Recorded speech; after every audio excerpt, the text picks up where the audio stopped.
नांदगाव खंडेश्वर तालुक्यातील ग्राम पहूर येथे आणखी एका शाखेचे उद्घाटन संपन्न। नांदगाव खंडेश्वर प्रतिनिधी शशिकांत गायकवाड। नमस्कार, मी भाग्यश्री महाराष्ट्र न्यूज 24 लाईव्ह मध्ये आपले स्वागत करते।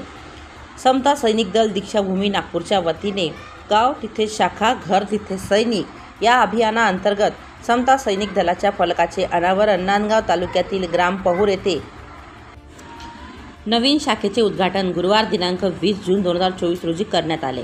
समता सैनिक दलातील सर्व महिला वर्ग तथा गावातील सरपंच, सामाजिक कार्यकर्ते व गावकरी मंडळी या कार्यक्रमाला हजर होते। फलकाच्या चित्रफीत कापून फलकाला हार अर्पण करून अगरबत्ती आणि घोषणा देऊन फलकाचे अनावरण करण्यात आले। समता सैनिक दल दीक्षाभूमी नागपूर कमिटी, नेर, जिल्हा यवतमाळ, नेर तालुका अध्यक्ष अर्चना पुरुषोत्तम मेश्राम, तालुका सचिव छाया हंसराज गुजर कोलोरा, तालुका संयोगिनी रेखा राऊत वटफडी, सैनिक रत्नमाला सूर्यवंशी नेर, रंजना राऊत, विद्या खंड्यारे, मालाबाई बनसोड, अर्चना जांभूळकर, सुनीता जांभूळकर, उषाबाई राऊत, सपना वाघमारे, पुष्पा बनसोड, सुरेखा बनसोड, सारिका जांभूळकर, नेर, कोलारा, वाटफडा वटफडी या गावातील सैनिक प्रामुख्याने हजर होत्या। महाराष्ट्र न्यूज 24 लाईव्ह करता प्रतिनिधी शशिकांत गायकवाड तसेच मी भाग्यश्री आपली रजा घेते। भेटूया पुढील बातमी सत्रात। नमस्कार।